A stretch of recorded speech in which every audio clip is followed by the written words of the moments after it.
Abriendo el sagrado volumen de la palabra de nuestro Señor, en ella vamos a meditar en esta tarde, porque la Sagrada Escritura, mis hermanos, es el libro por excelencia, el bestseller más grande que ha habido en la tierra, el libro más vendido, el libro más codiciado, el libro que todo mundo lo tiene en la casa. Y hoy quiero titular la meditación, mis hermanos, primeramente para edificación de cada uno de nosotros. Quiero titular la meditación de esta tarde: ¿qué final nos tiene preparado Dios? ¿Qué final?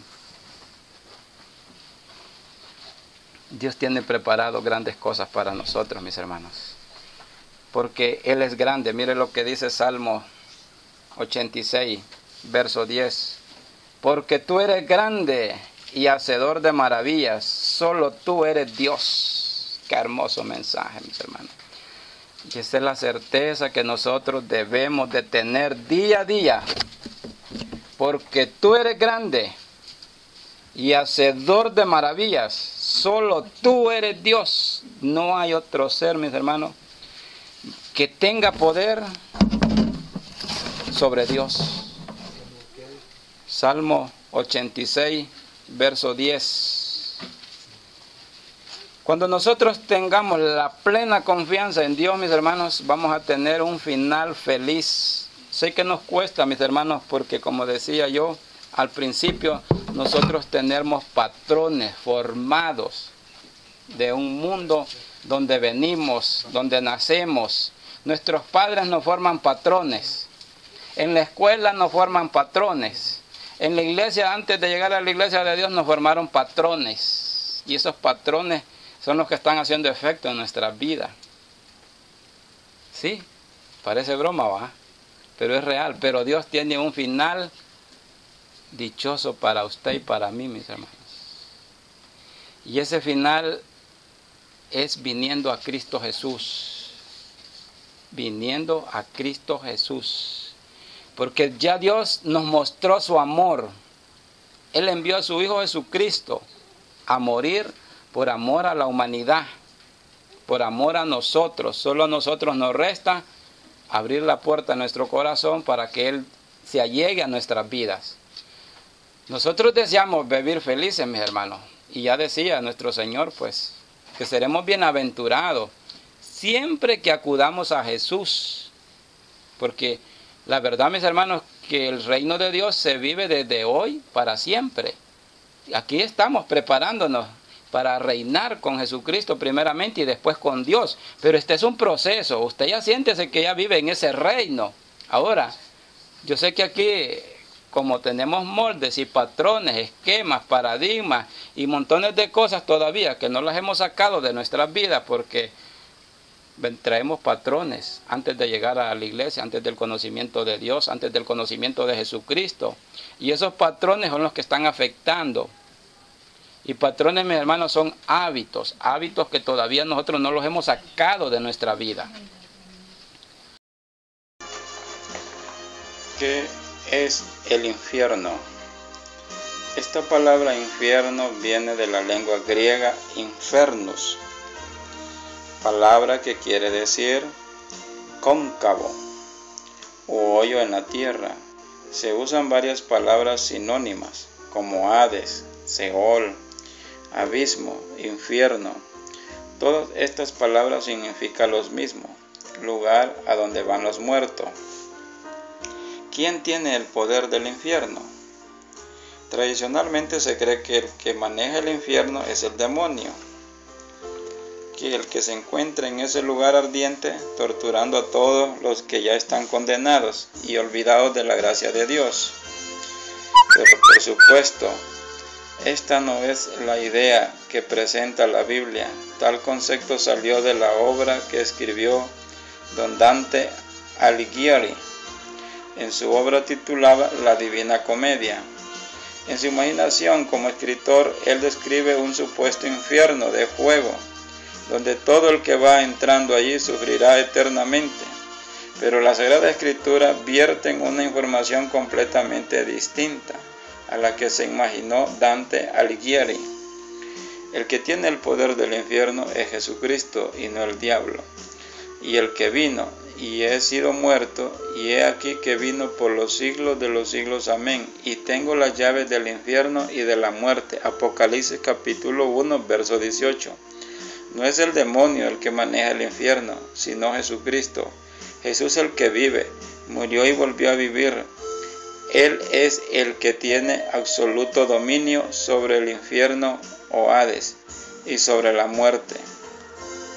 ¿Qué es el infierno? ¿A dónde se encuentra? Pero ¿por qué es el infierno y a dónde está? Algunos se imaginan que se encuentra en el corazón del sol. Otros hablan de él como una ciencia ficción. Pero el infierno no está tan lejos como usted se imagina. Tampoco es un lugar de tormento. El infierno está abajo, en la tierra. Recuerde que viene de la palabra infernus, parte inferior. Jesucristo, aludiendo a ciertas ciudades malas, les dijo: y tú, Capernaum, que hasta los cielos estás levantada, hasta los infiernos serás bajada. Lucas capítulo 10, verso 15. Según el texto, el infierno está en la parte baja de la tierra. Ahí descienden todos los muertos, sean buenos o malos. Bajan al silencio. Pero en el infierno nadie está sufriendo. Todos descansan en el dulce sueño de la inconsciencia. El profeta Isaías, en una forma alegórica, dándole una endecha al rey de Babilonia, le dijo así: el infierno abajo se espantó de ti, te despertó muerto, que en su venida saliesen a recibirte. Isaías capítulo 14, verso 9. En este mismo texto encontramos dos verdades preciosas. Primero, que el infierno está abajo. Segundo, que allí los muertos están dormidos. Pues claramente leemos: el infierno abajo se espantó de ti, te despertó muertos, que en tu venida saliesen a recibirte. Isaías 14:9. Ese tan temido infierno del cual los hombres han hecho tantas películas y descrito tantos horrores, jamás ha existido en la mente de Dios. El infierno que hoy existe no es más que el sepulcro, el Hades o el hoyo de la tierra, donde duermen plácidamente los muertos. Jesucristo mismo estuvo en el infierno, solamente que su cuerpo no fue corrompido porque él no hizo pecado. Está escrito: viéndole antes, habló de la resurrección de Cristo, que su alma no fue dejada en el infierno, o sea, en el sepulcro, ni su carne vio corrupción. Hechos capítulo 2, verso 31. Si la Escritura dice que su alma no fue dejada en el infierno, esto nos indica con toda precisión que el alma de Jesús estuvo allí, pero fue sacada. Y en efecto, así lo fue. Después de estar 3 días y 3 noches en el infierno, Jesús volvió a la vida para gloria del Padre. También nos indica el texto que su alma y su cuerpo estuvieron allí y su cuerpo no vio corrupción. El infierno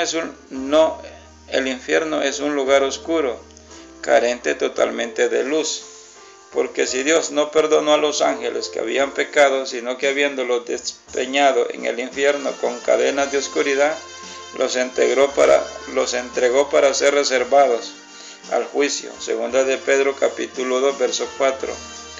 Dos poderosas enseñanzas encontramos en este verso. El infierno es un lugar oscuro, porque si Dios no perdonó a los ángeles que habían pecado, sino que habiéndolos despeñado en el infierno con cadenas de oscuridad, segunda de Pedro 2:4, el infierno es oscuro, completamente contrario a la idea de la religiosidad que creen que es un lugar plagado de llamas, totalmente iluminado por el fuego que devora a los que allí se encuentran.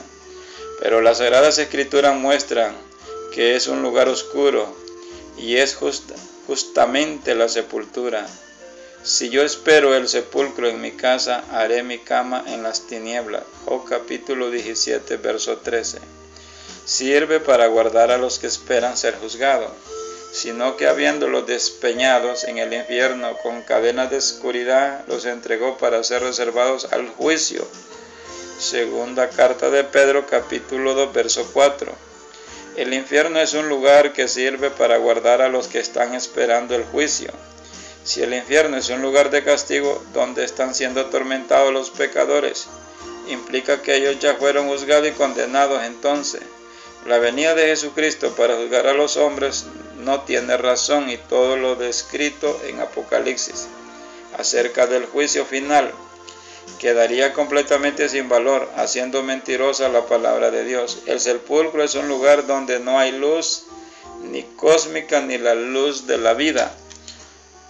Todo es absolutamente tinieblas, completa inconsciencia, como dijo el profeta, porque el sepulcro no te celebrará, ni te alabará la muerte, ni los que descienden al hoyo esperarán tu verdad. Isaías capítulo 38, 18. ¿Habrá en el futuro otro infierno? En la consumación de los tiempos sí habrá un infierno de fuego que servirá para incinerar a los impíos de la tierra. Y este sí será un infierno de castigo. Jesucristo dijo: por tanto, si tu ojo derecho te fuere ocasión de caer, sácalo y échalo de ti, que mejor es que te pierda uno de tus miembros y no que todo tu cuerpo sea echado al infierno. Mateos capítulo 5, verso 29. Aquí Jesús se refiere estrictamente a un infierno de fuego, como dice en otra escritura: y si tu ojo te fuere ocasión de caer, sácalo y échalo de ti. Mejor te es entrar con un solo ojo en la vida que teniendo dos ojos y ser echado en el infierno de fuego. Mateo 18, 9. Pero no está diciendo Jesús que al pecador lo lanzarán a ese infierno de fuego inmediatamente después que muera. Él será lanzado al fuego hasta después de la segunda resurrección, y no antes. Hoy no existe un lago de fuego donde los pecadores estén ardiendo. Pero una cosa que tenemos que aprender: los impíos no quedarán ardiendo eternamente en ese lago de fuego, sino que serán devorados, sino una horrenda esperanza de juicio y hervor de fuego que ha de devorar a los adversarios. Hebreos capítulo 10, verso 27. Esto le pasará a los que no aparezcan inscritos en el libro de la vida, y en el que no fue hallado inscrito en el libro de la vida fue lanzado en el lago de fuego. Apocalipsis capítulo 20, verso 15. Dios no es un ser que guarda para siempre su enojo, y una de sus grandes virtudes es la de ser amplio en perdonar. Por esa razón el impío sencillamente morirá, no quedarán para sufrimiento. El Dios mismo dice: hollaréis a los malos, los cuales serán ceniza bajo las plantas de vuestros pies en el día que yo hago, ha dicho Jehová de los ejércitos. Malaquías capítulo 4, verso 3. También dice: el día del Señor viene ardiente como un horno, y todos los soberbios y todos los que hacen maldad serán estopa, y aquel día que vendrá los abrazará, ha dicho Jehová de los ejércitos, el cual no los dejará ni raíz ni rama. Malaquías capítulo 4, verso 1. Jesucristo, queriendo dejar bien claro la idea de que todos los reprobados, una vez terminada todas las instancias del juicio de Dios, serán lanzados como basuras a un lago de fuego, comparó a los impíos como desechos y al futuro infierno de fuego como el crematorio de una ciudad donde lanzan todos los desperdicios. Y si tu mano te escandalizare, córtala.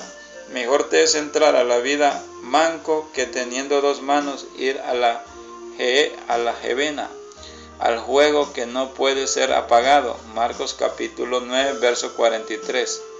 Esta Gehenna era un lugar en las afueras de Jerusalén donde lanzaban en aquellos tiempos a todos los cuerpos que no tenía quien los sepultara. Era un abominable basurero que pasaba continuamente ardiendo, pero a los cuerpos ahí no los lanzaban vivos, sino ya hechos cadáveres. Y así lanzará el Señor a todos los impíos como desperdicio de esta sociedad, como personas incorregibles, las cuales nunca hicieron caso a la palabra de